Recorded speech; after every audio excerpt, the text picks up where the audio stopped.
l'électricité ak waa ministère de l'environnement. Voilà Bijou, merci beaucoup. Alors tey dañu doxantu woon ci ministère de l'environnement alors dañ fa dégg ni que ñoom dañu am benn système boo xamante ne moom la ñu adopté de telle sorte que dañu am benn réduction de leur consommation d'énergie. Alors on va écouter spécialiste bi nga xamante ne foofu lañ ko fekk muy liggéey foofu di tudd Ngouni Fass ñu déglu ko ci ni mu ñu ko expliquer après ñu essayer ko gën a faram-fàccee. Ça s'appelait projet énergie solaire et eaux usées. C'est un projet d'un montant de 100 millions au total. Et grâce à ce projet, on a pu installer ici au ministère de l'Environnement une centrale solaire de 30 kW crête. Aujourd'hui, pour vous dire concrètement quel est l'apport de cette centrale solaire, je m'en vais juste vous dire qu'au début, ici au ministère, notre facture d'électricité varie mensuellement entre 7 et 8 millions. Depuis que la centrale a été mise en place, la facture a chuté à 4 ou 3 millions. Donc, ce qui fait qu'on fait des économies de presque 4 millions par mois sur la facture d'électricité. Et donc, si on cumule ces économies sur 3 ans, on verra que le prix de la centrale solaire sera largement amorti. Et ce qui est important, c'est qu'aujourd'hui, nous sommes relativement autonomes par rapport à la société d'électricité, parce que même s'il advenait qu'il y ait coupure, les gens pourraient continuer à travailler. Ce qu'il faut dire aussi, c'est que la centrale solaire ne prend pas en charge tout le système. La centrale ne prend en charge que le circuit ondulé, c'est-à-dire les ordinateurs, les imprimantes et autres. Et donc, comme on a la chance d'avoir un bâtiment qui est très bien éclairé, et donc on n'aura pas de problème de luminosité quand il y aura coupure d'électricité.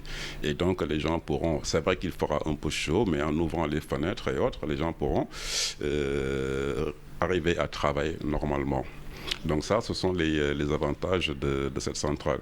Il faut aussi dire que dans l'autre pièce, on a une interface qui nous permet justement de calculer les émissions évitées. Et ces émissions évitées-là sont converties en crédit carbone. Et quand les conditions seront réunies, on pourra éventuellement commercialiser ces crédits carbone. Donc, le ministère de l'Environnement contribue effectivement à réduire les émissions conformément aux accords signés par le Sénégal, en particulier dans le cadre de l'accord de Paris lors de la COP 21.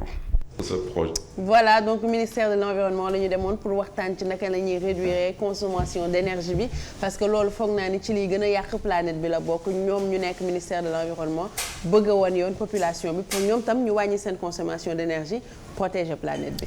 Tout à fait Bijou. Alors ci interview bi nga xamante ne moom la ñu accordé monsieur Boniface mu ngi expliquer que ñoom seen consommation d'énergie dafa wàññeeku bu baax a baax parce que lu ñu def synergie entre l'énergie renouvelable ak li nga xamante ni moom mooy électrique. ñoom ñaar lañu boole pour mu gën a wan a wàññi seen consommation d'énergie. Alors au début ñoom ñu ngi doon fay seen facture mensuelle mu doon nekk dans les environs de 8 millions jàpp 7 millions. waaye ba ñu commencé def seen installation yi au niveau de leur siège ba tey ñu ngi fay 4 millions jàpp 3 millions. kon dañ ko xaaj de moitié. dañ ko xaaj de moitié donc c'est grâce à l'installation bi nga xamante ni moom lañ fa def mu permettre leen ñu am une réduction pareille. Après gouvernement bi li nga xamante ni moom la ci def comme jéego moom dafa exonérer li nga xamante ni moom mooy les droits de douane ci importation wu solaire yi. ci importation wu équipement solaire yi. donc daf leen ko yombalal bu baax a baax de telle sorte que ñoom dinañ mën a def seeni importation wu seen matériel mën ko installer au niveau de leur siège au niveau de lépp lu nga xamante ne moom la ñu am te duñu sonn benn yoon te électricité bi dafay gën di wàññeeku donc loolu je pense que war nañ ci gën a inspiré wu bu baax a baax xool y a énormément fii ay structures yoo xamante ne système boobu la ñu war a adopté. waaye ba tey doyul parce que ñi nga xamante ni ñoom ñoo ko mën bëriwul. alors li nga xamante ni nguur gi moom la war a gën a def mooy accorder leen benn crédit d'impôt ci li nga xamante ni moom la ñuy fay. ngir ñu mën leen a permettre ñu mën di accéder. di am facilement li nga xamante ni moom mooy équipement solaire yooyu. surtout di ko mën di ko installer. parce que loolu mooy cher parfois si ñi nga xam ne dañuy am seen kër bëgg def énergie solaire. li may kaas tout le temps dama naan Sénégal 365 jours sur 365.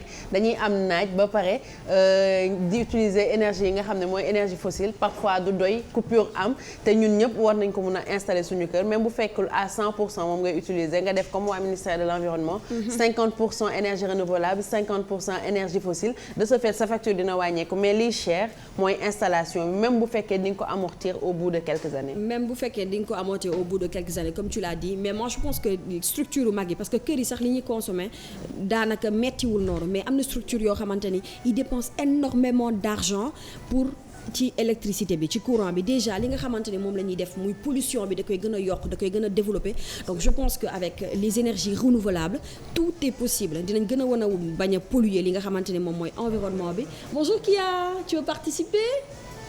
moom mi ngi participer de yow yaa ko gisul rek ma Kia mii rek. bul daw kaay. Merci.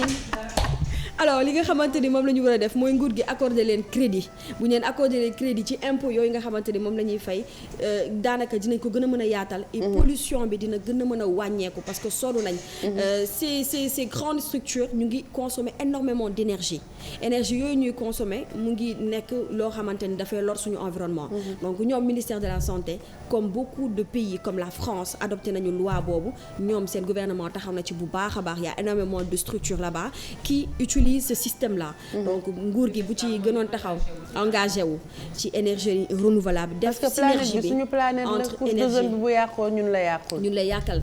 donc ministère de l'environnement moom ci yooyu lay dox à chaque fois waaw gis nga. suñu doom yi li ñu leen fi nar a bàyyi en tout cas c'est très intéressant comme dégradé bu baax a baax. merci beaucoup ndax environnement moom. et merci beaucoup waa ministère de l'environnement parce que ils sont super disponibles te tout le temps dañuy bëgg seen communication bi nit ñi di ci jot nit ñi di xam li nga xamante ni moom mooy seen liggéey seen prochaine sax nañ fa delluwaat amaat yu am solo yoo xamante ni moom lañ fay def donc merci beaucoup à monsieur Boniface et merci beaucoup à monsieur Babacar Sène ñoom ñoo ñu fa recevoir. merci beaucoup à toi Fama émission bi day continuer mais damay lancer benn clip Youssou Ndour pour dajale caméraman yi nga xamante ne ñoom ñooy filmer émission yi tuur leen ci mbalit ma ba pare bindal leen demande d'explication ci lan moo tax ñoom ndekki